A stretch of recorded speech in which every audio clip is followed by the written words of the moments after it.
Now we are going to continue with module 6.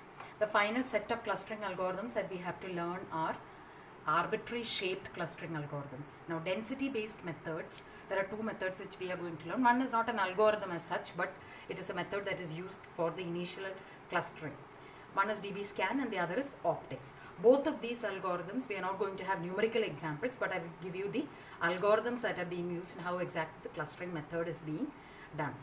So we have density based methods. From the name itself you know that the clustering is not done based on distance. Instead, if we have many points in a particular area, then it is called a dense area.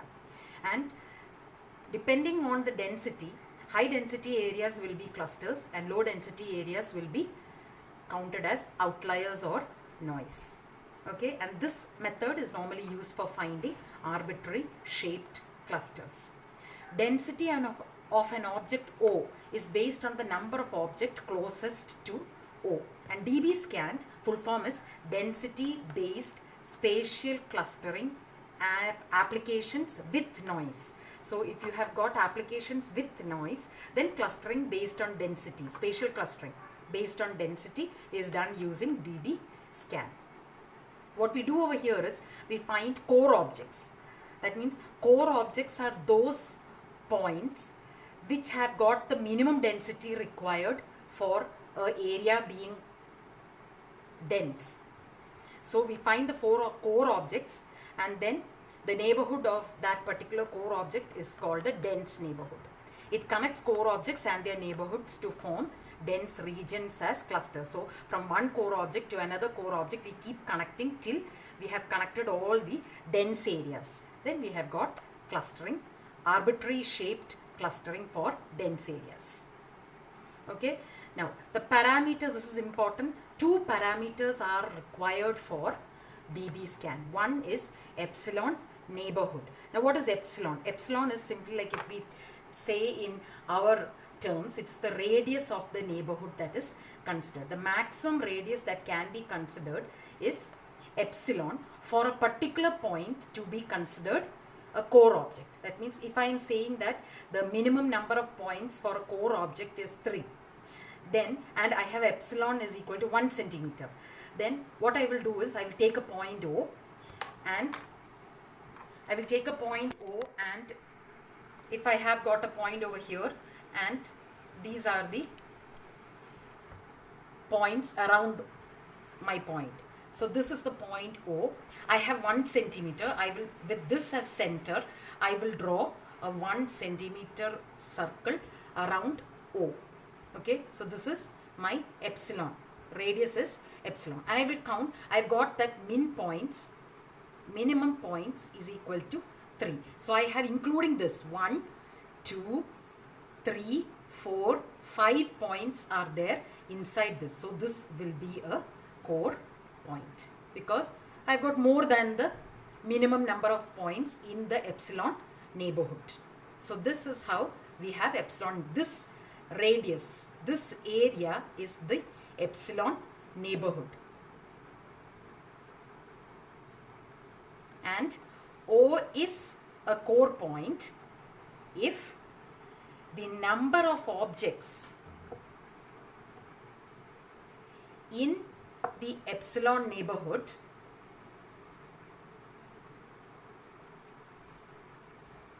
is greater than or equal to the number of min points. So in this particular case, O is a core object because in its neighborhood there are 5 elements which is greater than 3.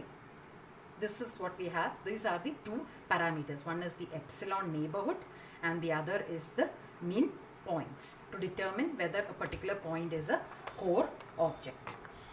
So clustering is done based on core objects and their neighborhoods. Now how exactly we are going to do, we will look at the algorithm later. Before I do that, I need you to know two more concepts. One is what is density reachability and what is density connectivity.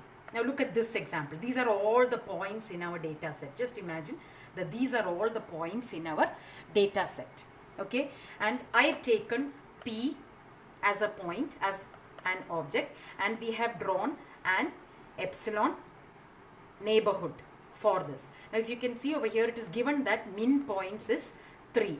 So if I look at P, the point P, how many points are there? 1, 2, 3, 4 points are there in its epsilon neighborhood. So P is a core point. Now look at M. This circle is its epsilon neighborhood. If you look, there are 5 points in M's epsilon neighborhood. Again, that is also a core point. But look at Q. This is the epsilon neighborhood. There are only 2 points in Q's epsilon neighborhood. So Q is not a core point. Similarly, for O, there are 4 points in its epsilon neighborhood. So it is a core point. If you take S, there are only 2 points. So it is not a core point. If you take R, there are 3 points in its epsilon neighborhood. So it is a core point. So if you look at this point and the named points only, the labeled points only, you can see that P, M, O and R are the core objects. Now, please pay attention to what is density reachability and what is density connectivity. Now, listen over here. If I look at the point P, I can reach Q from P through other core points. Q is not a core point, but P is a core point. I can reach M, which is another core point from P. And from M, I can reach Q. So, Q is density reachable from P. Is it vice versa? Q, can I reach P from Q? I cannot, because Q is not a core point. So remember that density reachability is only possible from a core point to some other point. It is not possible to have density reachability from a noise or from a non-core point. So Q is density reachable from P, but P is not density reachable from Q because Q is not a core point. Do you understand? Density reachability. A point is density reachable from another point if that point has got a path from itself to the point which needs to be reachable through other core points. You can only reach a point from a core point, not from any other points. Okay, that is density reachability. Now, what is density connectivity or connectivity? Look over here. O is a core point. S is not a core point. O is a core point. This is also a core point. Whatever it is, we don't have a label, but there are 5 points. So it is a core point. If you look at this also has got 5 points. So this is also a core point, and R is also a core point. So R is reachable from O and S is reachable from O. Both these points are reachable from O. Okay, but R is a core point and S is not a core point. So we can say that S and R are connected through O. So we can say that O, R, S are density connected. There are ways in which we can reach O, R and S. All these 3 points can be connected together through some path, and that particular path over here is O. From O I can reach R and from O I can reach S. So these 3 are connected points. But I cannot directly reach from R to S. I have to go through O. That's the only way to reach S. So remember, this is a core point. So it is vice versa also. O is also reachable from R. So I can come this way and then reach S. Okay. So if points are density connected, then there must be some common point via which all the points can be reachable. This is density connectivity. Hope you have understood the difference between reachability and connectivity. Now we are going to look at the actual algorithm. Okay, before we look at this, let's just look at a simple example.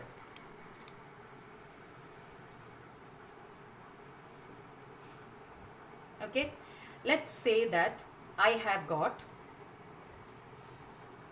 some points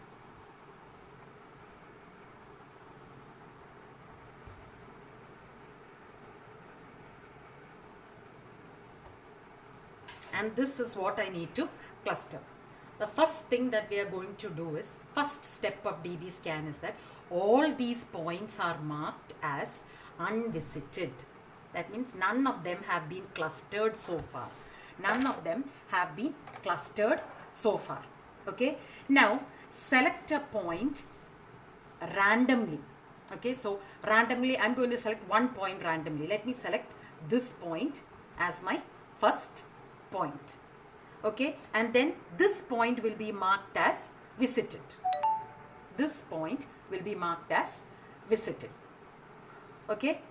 Now the next step is we are going to find out whether this point, the selected point, is a core point or not. Let's assume that we have got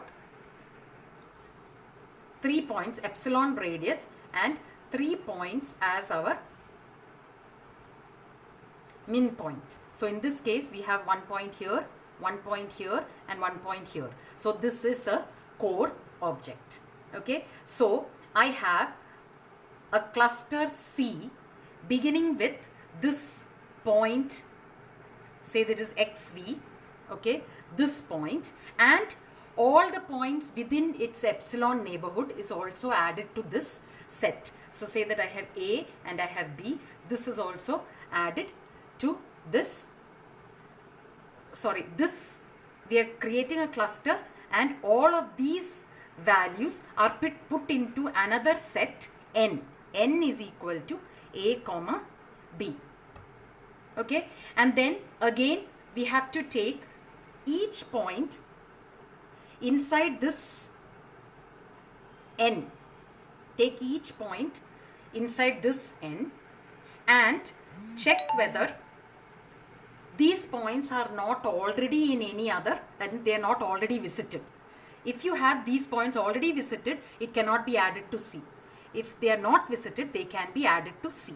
And then find the epsilon neighborhood of A, find the epsilon neighborhood of B, and add them also to N. Till all the elements are added in N, there is nothing more that can be added to N. Okay. And then find all the points which are not visited inside N and add it to the cluster. Fine. Till N becomes empty, we will continue these two steps. We will continue these two steps till N becomes empty. Once that is done, then if the whole set is still, there are still points which have not been visited, then we will take another random unvisited point and repeat these steps till all the points have been clustered. Did you get that? Now let's look at the algorithm. We have first mark all the objects in the given data set as unvisited. Then randomly select an unvisited object P. Mark P as visited and check whether the epsilon neighborhood of P contains at least min points. So we are checking whether P is a core object. If P is not a core object, then mark it as noise and again select another random value. Okay. Otherwise, supposing it has got the minimum number of points, then create a new cluster for P. All the objects in the epsilon neighborhood of P is added to a candidate set N. Don't add it to C right now. All the neighbors of P are added to another set N. After that, iteratively add to C those objects in N that do not belong to any other cluster. So we check all the objects in N. If all of them are marked as unvisited, then add it one by one to C.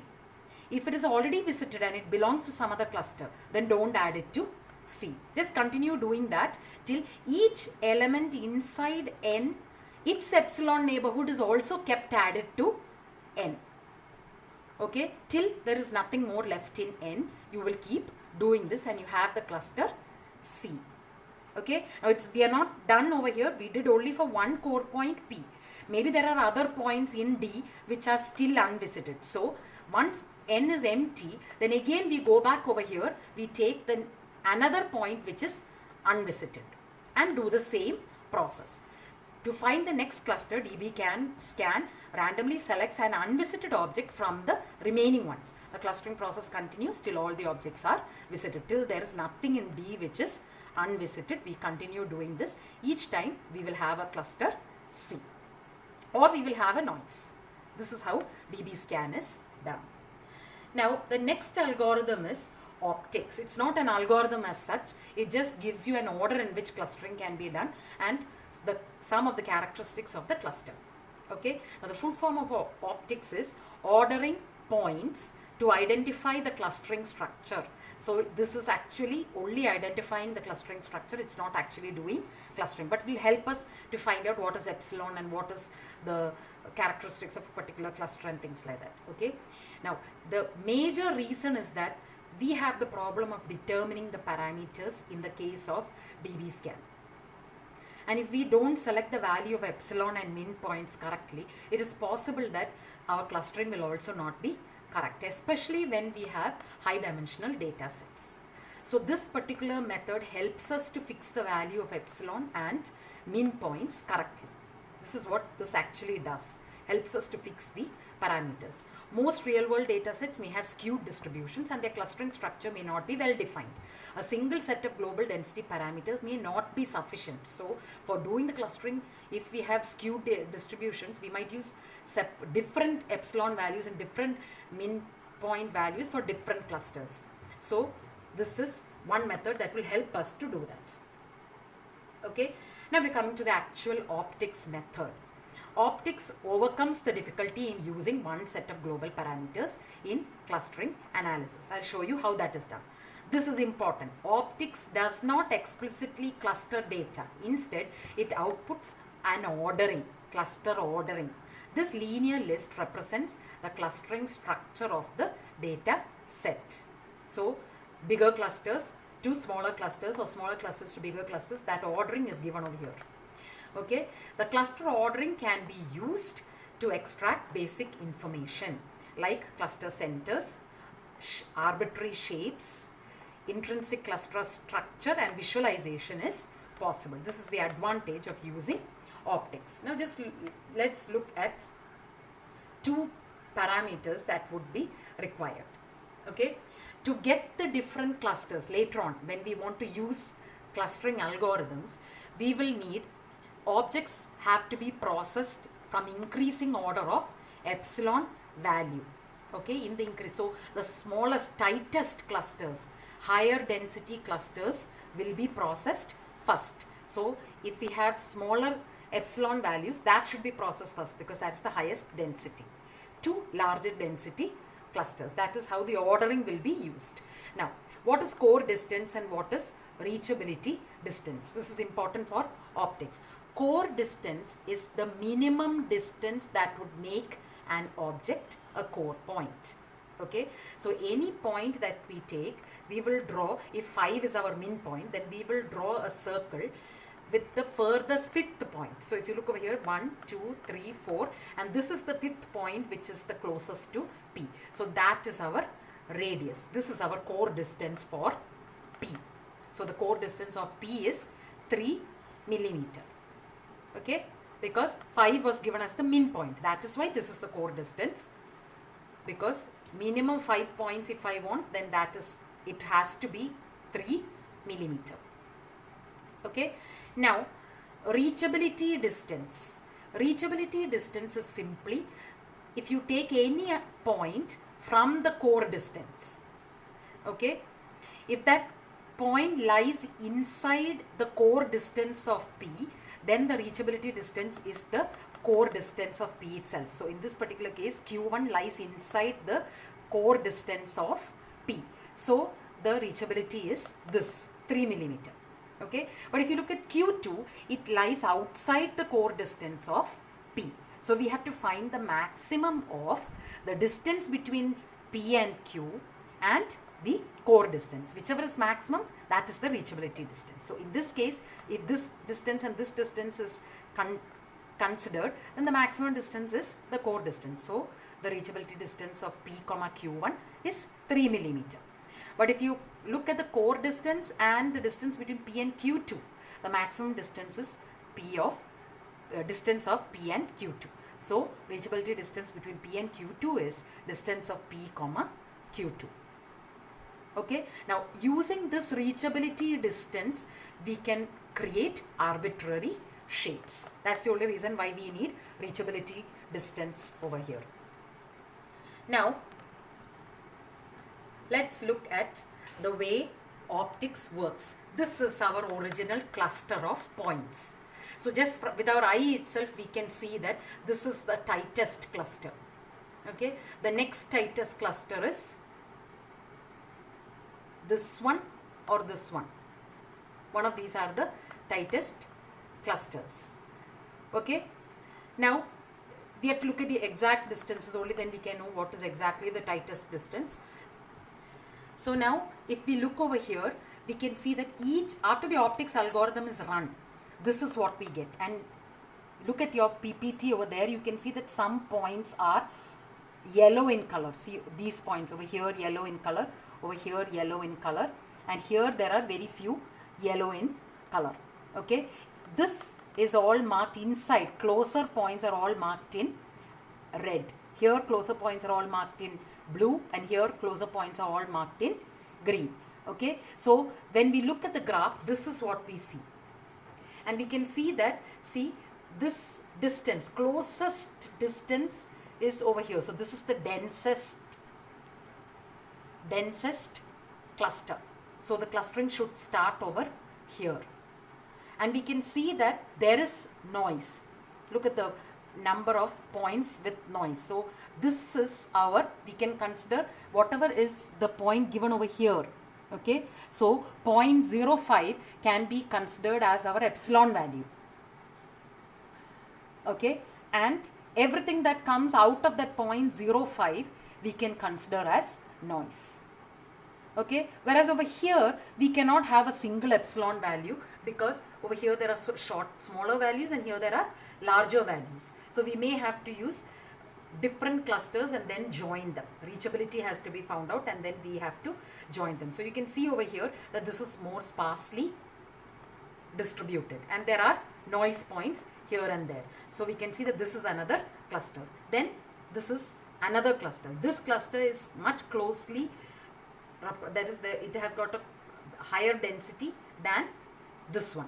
So this would be first clustered, and then this would be clustered, and then this would be clustered. And we know that in each of them we have got noise also. Okay, and these values help us to determine or experiment with what are the different values of epsilon that can be used to get a proper clustering.